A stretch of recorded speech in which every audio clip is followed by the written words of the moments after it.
this is the first camp I can enjoy myself and be back. My headspace that I'm in now is way better than what I was before, and that's the only thing that matters to me. A lot of things out there about the size and all of this stuff, but people forget that Tank's a top 10 pound for pound fighter, and he's got power in both hands. And skill-wise and technique-wise, he's been doing this for so long. I feel like Tank has the edge for sure. He's a real fighter, and got skills, high IQ fighter. Regardless of the weight, I've personally seen Tank, spar heavyweight. Jake Paul versus Gervonta Tank Davis is a matchup nobody saw coming. Two stars from completely different worlds are getting ready to share the same ring. Both men are driven, both are confident, and both want to prove they belong at the top. The excitement around this fight is real. It's night and day, right? You have to understand, I went from doing YouTube and Disney Channel to 5 years, once to twice a day, 6 to 7 days a week, training, recovery, taking it more serious than ever. I'm just a different specimen. My body is filled out. I'm going into my athletic prime and going into that and my body filling out, I just feel amazing and feel super strong. Jake Paul has been very vocal about the intense training he's doing for his upcoming fight with Gervonta Davis. He says he's bringing serious talent into his camp and even claims he's dropped people during sparring sessions. Jake also mentioned that Shocker Stevenson will be joining him this week to help him get ready for Tank. But this time, Jake showed something new: honesty. He admitted that Tank Davis is dangerous. Many people say Tank is too small to face someone Jake's size, but Jake disagrees. He said himself that Tank's power is real in both hands. Jake knows Tank hits extremely hard despite his shorter height. Hearing Jake admit he feels nervous about stepping in the ring with Tank says a lot. It shows he respects Tank's punching power and skill. That kind of respect proves this fight isn't a gimmick. It's a real test. Going into a fight that I've actually ever been, because I know how good these people are that I'm sparring, and being able to see how good they are and knowing how good Tank is, it's actually going to be my toughest test to date. Yeah, I think, Jake, you could make the argument, right? Pound for pound wise, this guy's the most ferocious dude in the whole sport, couldn't you? For sure. I think he has probably one of the highest knockout percentages. Yeah, 90-something percent, right? Exactly. And just his speed, his elusiveness, his ring IQ, his conditioning. He's gone 12 rounds so many different times, something that I've never even done. So he's going to be sharp all the way through. I mean, the list goes on. And so just actually being vulnerable for a second, it's like, this is crazy. This is scary. It's kind of keeping me up at night. Jake, how do you prepare for, like you said, a guy who is shorter than you? How do you find a sparring opponent to replicate something that obviously, there's nobody else out there that's Tank Davis? How do you prepare for a guy that's different stature-wise? Yeah, no, we have world champions. Raymond Ford in the 130-pound weight class. We got Montana Lovin. Shakur Stevenson is coming in this week. So Just sparring against guys on their level and people who have, been doing this their whole entire lives. But we're really focusing on speed. And not as much on power. I'm not doing as much like weightlifting and all of that stuff. I'm actually trying to lose some muscle so that I have less weight and so that my punches are coming off faster. Most fans don't realize how tough Tank's road has been from the very beginning. He's sparred with heavyweight boxers, not just big guys, but real skilled fighters who knew how to use their size and experience. Boxing analyst Shob has revealed that Tank didn't just survive those sparring sessions. He dominated them. He stood toe-to-toe with much larger men and came out on top. If Tank can handle heavyweights in the gym, facing a cruiserweight like Jake Paul won't shock him. Jake might be heavier, but Tank has already dealt with bigger, more technical opponents. Shob has also said those heavyweight sparring partners were far more skilled than Jake is right now.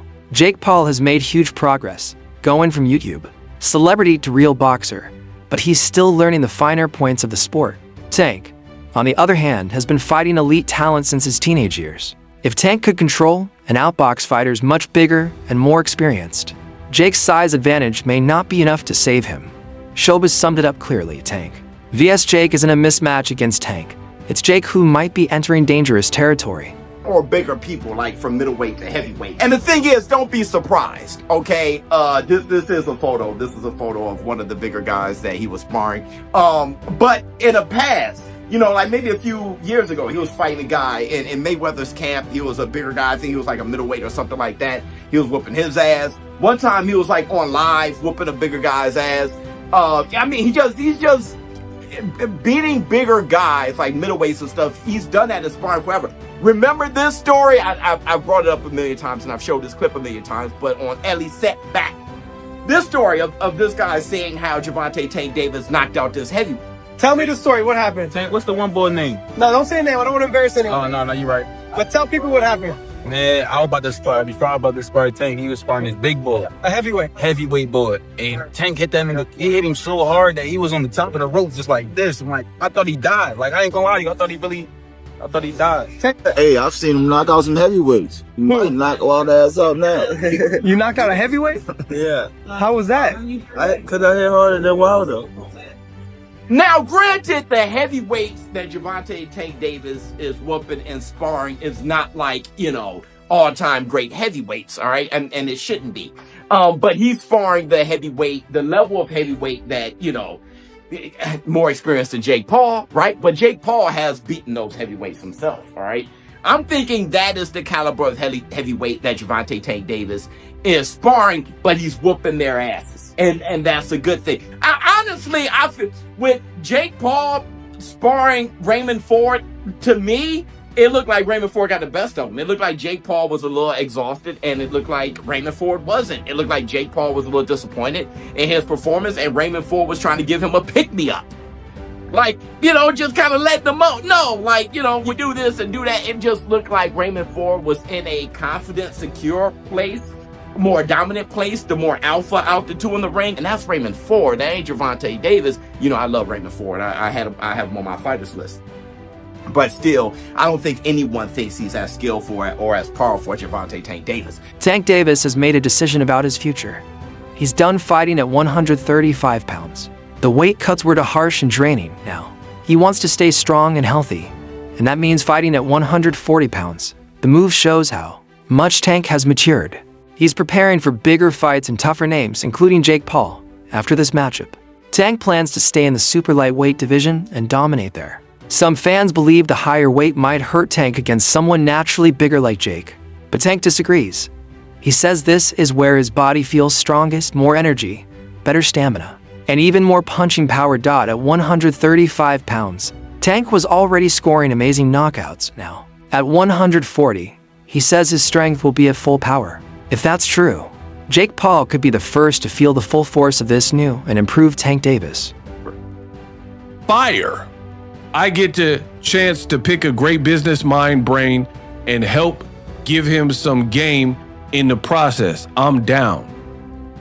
Oh, we know you're down. So for one, you look like you hating on Tank, bro. Like you specifically. Two, this is the same guy that said he's not watching the fight, but now you're somewhat taking part in the fight because you're trying to gather or help prepare Jake Paul for the fight.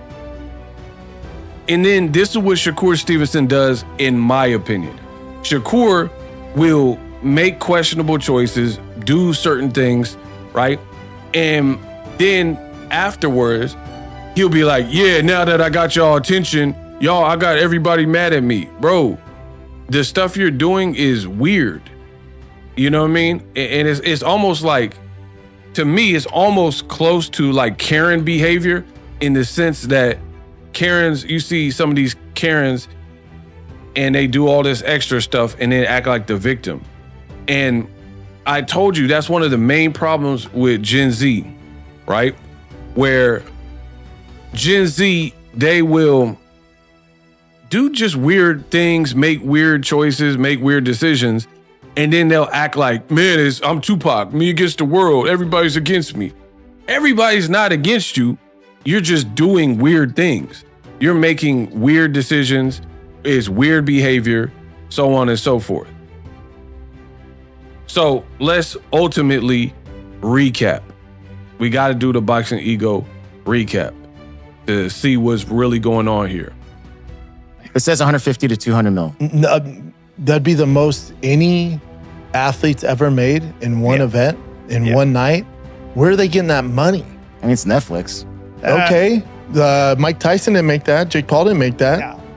20 million, I would believe, not 200 million. 20 million seems realistic. That's a lot. Even because Netflix is bigger, but there's no pay-per-view model. So, and Gervonta is a big pay-per-view draw, especially for being a lighter weight class. Yeah. So 20 to even 40 I can get. Oof, that's a lot. 40 I can understand. When push comes to shove, though, you know, like 20. Like Canelo's getting that 40. Yeah. But Gervonta Davis, he was, especially on Showtime, he's a big pay-per-view star. Yeah. He's a knockout artist. 200 mil is just completely false. Man, I mean, just swipe. What it says, swipe to read more. What else does it say? No, there's nothing there. That's probably from the original. God, Jake is so much bigger. Yeah, man. Boxing trainer and insider Carmel Mouton also shared his opinion. He believes Tank has the clear edge. Mouton explained that Tank's experience. Sparring with heavyweights means size won't be an issue. He said Jake being bigger doesn't matter, because Tank is smarter and far more skilled. The real difference is in technique. Mouton called Tank a master boxer. While Jake is still learning the basics, he predicts Tank not only to win, but to win clearly. Mouton has seen Tank's hard work up close, so his view carries weight. As he put it, talent beats size, skill beats strength, and that's exactly what Tank Davis represents. That's it for today's video. If you enjoyed it, hit the like button, subscribe, and ring the bell icon so you never miss our latest updates. Thanks for watching, and we'll see you in the next one.